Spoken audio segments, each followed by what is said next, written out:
बंधु माने आजिर एही कार्यक्रम को आपण मानक स्वागत। आजिर एही कार्यक्रमटी कर्कट राशि व्यक्ति विशेष मानक पई बहुत गुरुत्वपूर्ण अटे। कारण आजिर एही वीडियो रे आमे माने जानिबा जे कर्कट राशि व्यक्ति विशेष मानक पई नवेम्बर 2025 किपरि रहिबे। तेबे कहिबाकू गले नवेम्बर मासटी आपणक पई बहुत खास हेबा पई जाउछि। कारण आपणक राशि रे देवगुरु बृहस्पति उच्चस्थ होई सारिछंती एवं एही नवेम्बर मासरे शनि देव बक्रीरो मार्गी हेबा पई जाउछंती, जहा फल रे एही नवेम्बर मासरे आपणक जीवन रे किछि बड़ हेबा पई जाउछि। तेबे आजिर एही वीडियो रे आमे माने जानिबा जे एही नवेम्बर मासरे आपणक जीवन रे केउ सब विशेष घटना घटिबाकू जाउछि।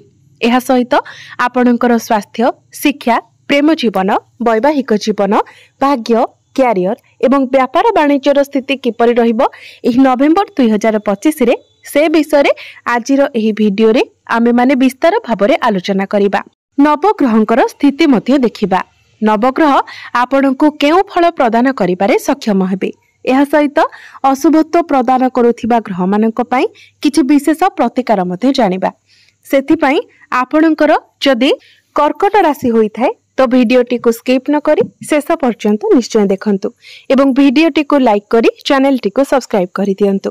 कमेंट बॉक्स रे भक्ति एवं श्रद्धार सहित जय श्री जगन्नाथ, जय मां लक्ष्मी निश्चय लिखंतु।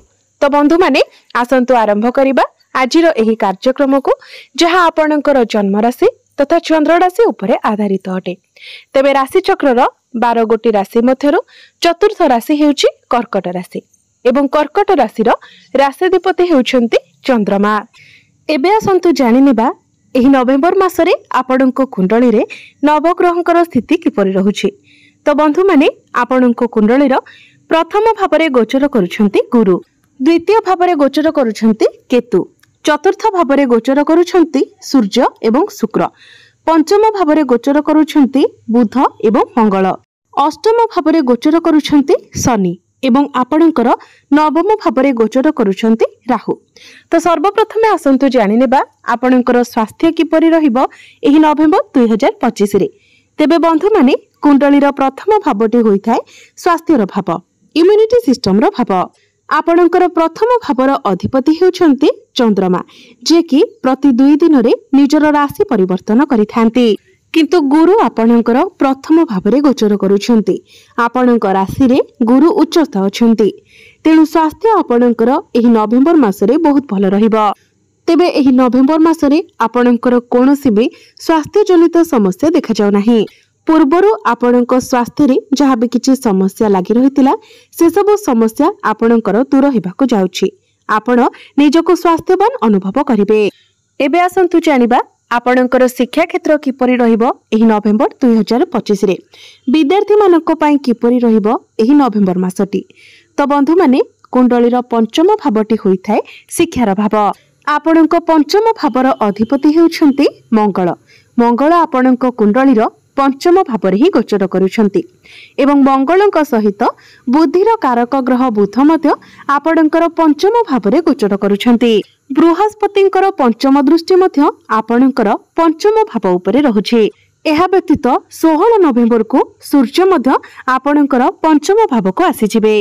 तो सब दृष्टि देखा गले शिक्षा क्षेत्र मध्य आपणकर एही नवेम्बर मासरे बहुत भल रहुछि। जदि आपणकर किछि गवर्नमेंट रिलेटेड एग्जाम देबार अछि तो 16 नवेम्बर पई आपणक पई समय बहुत भल रहिबो।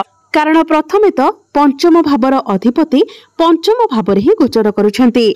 एहा व्यतीत सूर्य मध्य आपणकर पंचम भाव को निजर मित्र राशि को आसीजिबे। तेणु एही नवेम्बर मासरे जदि आपण किछि एडमिशन नेबा पई चाहुछंती, किछि फॉर्म फिलअप करिबा पई चाहुछंती तो आपण करि परिबे। एहा व्यतीत एही नवेम्बर मासरे जदि आपणकर किछि एग्जाम अछि, कॉम्पिटिटिव एग्जाम अछि, प्रतियोगितामूलक परीक्षा अछि, सरकारी परीक्षा अछि तो सेथिरे मध्य आपणको बहुत अधिक सफलता मिलिबाकू जाउछि। एबे आसंतु जानिबा आपणकर प्रेम जीवन किपरि रहिबो एही नवेम्बर 2025 रे। तो बंधु माने कुंडलीर पंचम भावटी आपणकर शिक्षार भाव हेबा सहित पंचम भावटी मध्ये होई थाए आपणकर प्रेम जीवनर भाव। तो आपणक पंचम भावर अधिपति हेउछंती मंगल। मंगल आपणकर पंचम भावरे ही गोचर करूछंती। तेबे आपणकर प्रेम जीवन रे आपणकर पार्टनर मध्य टिके आग्रेशन देखि पारंती। आपणकर पार्टनर भितर टिके जिद्दी स्वभाव देखि पारंती, किंतु आपणक मध्य कनेक्शन बहुत स्ट्रांग रहिबो।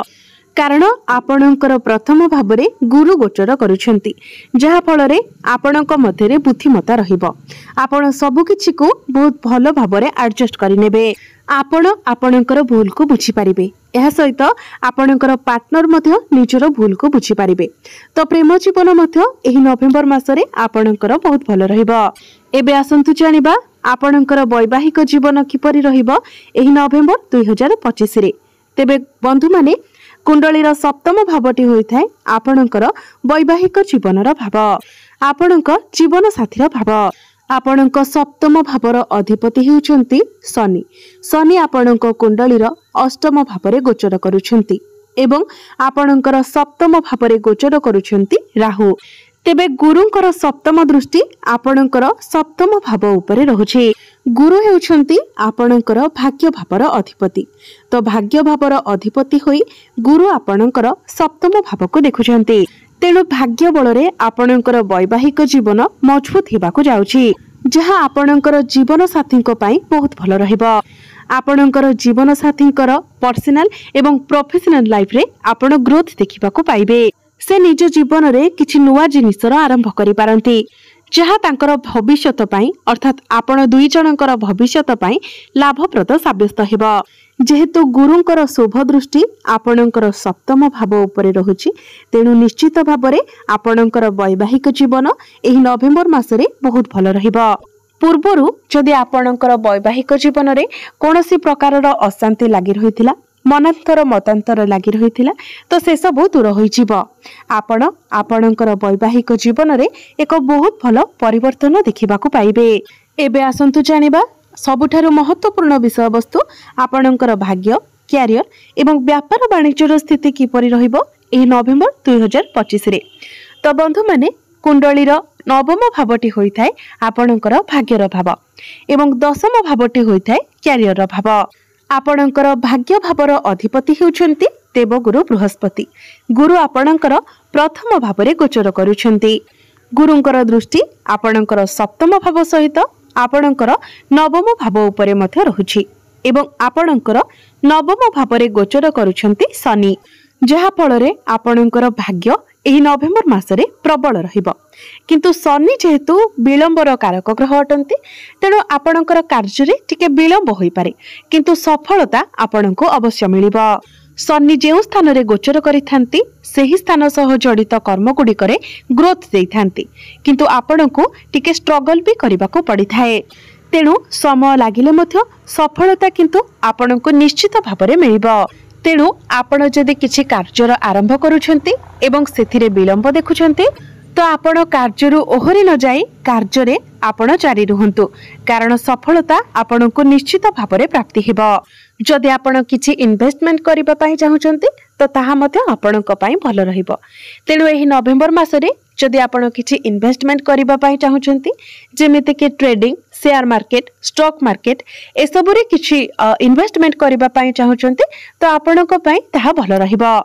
क्यारियर कथा जदि कहिबा तो आपणकर दशम भावर अधिपति हेउछंती मंगल। मंगल आपणको कुंडलीर पंचम भावरे गोचर करुछंती। मंगलंकर दृष्टि आपणकर एकादश भाव लाभ स्थान उपरे रहुछि। मंगलंकर दृष्टि आपणकर अष्टम एवं द्वादश भाव उपरे मध्य रहुछि। तेणु आपण आपणकर काम कार्य को नेकी दूर यात्रा करि पारंती किंबा विदेश यात्रा करि पारंती। एपरि किछि लोकंक सहित आपणकर कांटेक्ट होई पारे जो माने दूररु आसीथिबे किंबा विदेशरु आसीथिबे। एही नवेम्बर मासटी आपणकर क्यारियर पाई मध्य बहुत अधिक सपोर्टिव रहुछि। आपण जदि चाकरी करूछंती तो चाकरी क्षेत्र रे प्रमोशन मिलिबार बहुत अधिक संभावना रहुछि एवं जदि आपण चाकरी करि नाहंती तो आपणकु चाकरी मिलिबार मध्य बहुत अधिक संभावना रहुछि। तेनु आपण निज तरफरु चेष्टा जारी रखंतु। मंगलंकर दृष्टि जेहेतु आपणकर द्वादश भावरे रहुछि, तेणु जदि आपण मार्केटिंग रो काम करूछंती, डॉक्यूमेंटेशन रो काम करूछंती, मेडिकल फील्ड रे अछंती तो ए सब क्षेत्र रे आपणकु बहुत अधिक सफलता मिलिबाको जाउछि। जदि आमे मोटा मोटी भावरे कहिबा तो सबु दृष्टि एही नवेम्बर मासटी आपणक पई बहुत भल रहिबाकु जाउछि। प्रत्येक क्षेत्र में आपणको सफलता मिलिबाकु जाउछि कारण प्रत्येक ग्रहंकर स्थिति बहुत मजबूत रहुछि। शुभ दृष्टि जोगो आपणक जीवन रे एक बड़ परिवर्तन आसीबाकु जाउछि। तेबे गोटे कथार ध्यान रखिबे, आपण आलस्य को परित्याग करंतु, जेते पारिबे निजर कर्म को ठीक भाबरे करि चालंतु। निश्चित भाबरे आपणको बहुत अधिक सफलता मिलिबाकु जाउछि। बिजनेस कथा जदि कहिबा तो सप्तम भावटी होई थाए बिजनेस रो भाव। गुरुंकर दृष्टि आपणकर सप्तम भाव उपरे रहुछि, तो बिजनेस रे मध्य आपण बहुत भलो ग्रोथ देखिबाकु पाइबे। जदि आपण किछि नुवा बिजनेस स्टार्ट करिबाकु चाहुचंती तो समय आपणक पई बहुत भलो रहिबो। आपणकर डेली इनकम बढ़िबो, आपणकर फाइनेंशियल ग्रोथ हेबो। बिजनेस रे आपण प्रॉफिट देखिबाकु पाइबे। बिजनेस को नै नुवा नुवा आइडिया आपणकर मन को आसीबो। एबे आसंतु जानिबा किछि उपाय विषय जो उपाय गुड़िक करबा द्वारा आपणको अधिक मात्रा रे शुभ फल प्राप्ति हेबो। सेथिपाई प्रत्येक दिन सूर्यास्त परे आपण चंद्रमांकर बीज मंत्र 108 थर जप करंतु। प्रत्येक दिन आपण हनुमान चालीसार पाठ करंतु। प्रत्येक दिन उदित सूर्य को आपण तंबा पात्र रे जलार्घ्य अर्पण करंतु। पारिबे जदि आपण प्रत्येक दिन ओम नमः शिवाय मंत्र मध्य 108 थर जप करंतु एवं प्रत्येक सोमवार दिन आपण शिव मंदिर जांतु। आपणको अधिक मात्रा रे शुभ फल प्राप्ति हेबो। तेबे बंधु माने आपणकर जीवन मंगलमय हो, एहा ही ईश्वरंक निकटरे मोर प्रार्थना। धन्यवाद।